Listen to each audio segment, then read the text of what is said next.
there is a bribe giver whose identity is known who has been arrested. There is a transaction, the details of which are known. The quantum of the bribe is also known. The only curious fact is that the identity of the bribe taker is not known to us. The bribe taker is not the middleman who facilitated the transaction. Middlemen only get commissions. They are brokers. The bribe takers are those who swing the decisions, who either play a crucial role in making sure that an order is placed on a certain factor.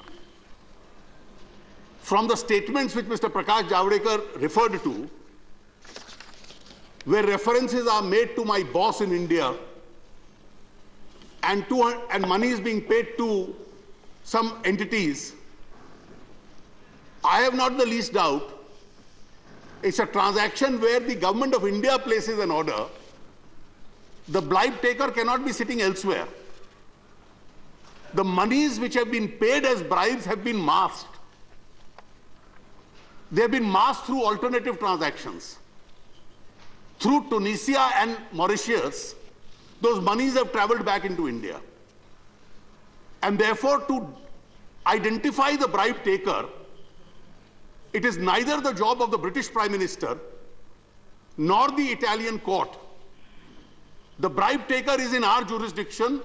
It is your responsibility, Mr. Defense Minister, to identify who the bribe taker is. Therefore, please, in this entire statement, don't pass the buck on to the Italians and say, I am helpless because the Italians are not cooperating with me. I will now tell you from your entire statement where you have gone wrong. If the Indian Express informed you on 24th of February 2012 that this is a transaction where bribes have been paid, how do you get the details of a transaction?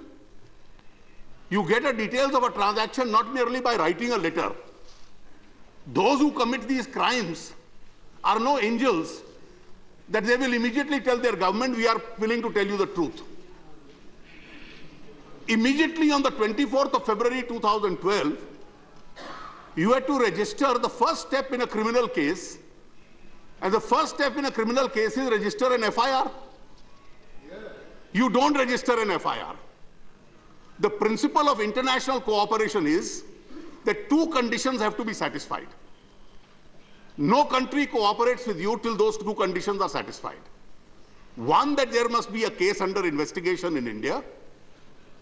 Two, that it must operate on the principle of dual criminality, that it is an offense in our country, it is an offense in the cooperating country. Obviously, bribery is an offense in both jurisdictions. So you had to register an offense in India by writing administrative letters to your ambassador, and he is making diplomatic requests. You don't get the details. What would you have done? From 24th February till today, the government of India does nothing. You waited for 365 days till 24th of February 2013 before registering a preliminary inquiry. Now let me tell you the difficulty. If the bribe taker is in India, till 2 days ago you didn't even have a preliminary inquiry.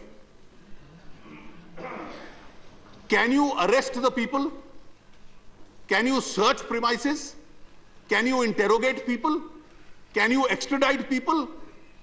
You can never do it till you have a case under investigation.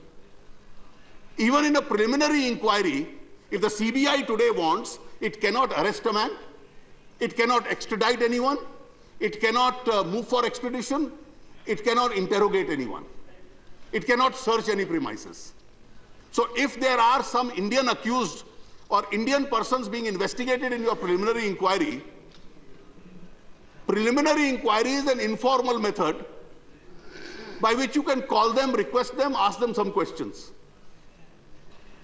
You can't arrest them.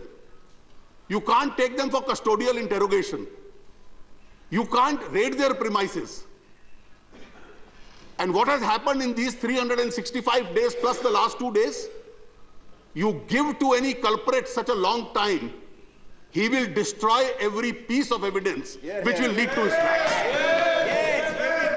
Therefore, having a veneer of bravado, but a real sense of helplessness, and then going so slow legally that you don't register a case, you don't search a premises, why these Indian agents should not have been taken into custody and put in for custodial interrogation? In 3 days, you could have charged them. You mentioned that you received in March 2012 an email from the United States or somewhere. Media reports that one C. Edmond Allen wrote to you. The CBI is inquiring, and he says he sends you documents from the Defense Ministry's files. That's what media has reported. The CBI is inquiring, how did those documents get leaked out? You had to inquire at that stage in March 2012, who are these people who have got this 370 or 400 crores as a kickback or as a bribe? So you keep waiting till the Italian courts decide. You be at the mercy of those people. They have done their job by arresting the bribe giver. You have to do your job by arresting the bribe taker. Yes. And here, for the last 3 decades, sir, we have a policy, no middlemen. Unlike United States, we don't have a law relating to lobbyists. We have no registration of lobbyists. There is no code of conduct, the do's and don'ts that they will have. And in India, the dividing line between lobbying, middlemen, and bribery is almost obliterated. It's very thin, it doesn't exist. And yet, for 3 decades, you have a no middleman policy. You may have registered a dozen cases, as you said, to the CBI, but have we made a breakthrough in a single case? And therefore, to make sure that this case doesn't go that way, what appears from your reply is that you have already wasted 367 days. Take people into custody, register a case. Once you have a charge sheet ready, ask for extradition. The Italians may not oblige you by handing their citizens over. You have to send a letterogatory to them. You can't send a formal letterogatory, even under Indian law, till you have a case under investigation. A preliminary inquiry is not a case under investigation. And this entire facade of JPC you are now creating, what did the Bofors JPC do? Your eventual FIR and your charge sheet didn't tally with that. The JPC said, these are only winding up charges. Are you willing to have a JPC headed by an opposition member? If you want to know the truth, please answer the question, have a JPC headed by an opposition member. So we'll know where the shoe pinches. And a JPC itself will not find out. What is it we need in this transaction? Everything is known. The name and the identity of the bribe taker has to be revealed. How can members of parliament sitting in a committee give you the name of a bribe taker? It is only an investigation, interrogation, arrest, letterogatory through a coercive criminal process which can find out the name of the bribe taker. And unless you resort to those processes, you'll never get the name. You can put us on another diversion and say, ask members of parliament to find out the name of a bribe taker. Well, if you do go on that course, at least my suspicion will be further strengthened that you don't want to know the name of the bribe taker.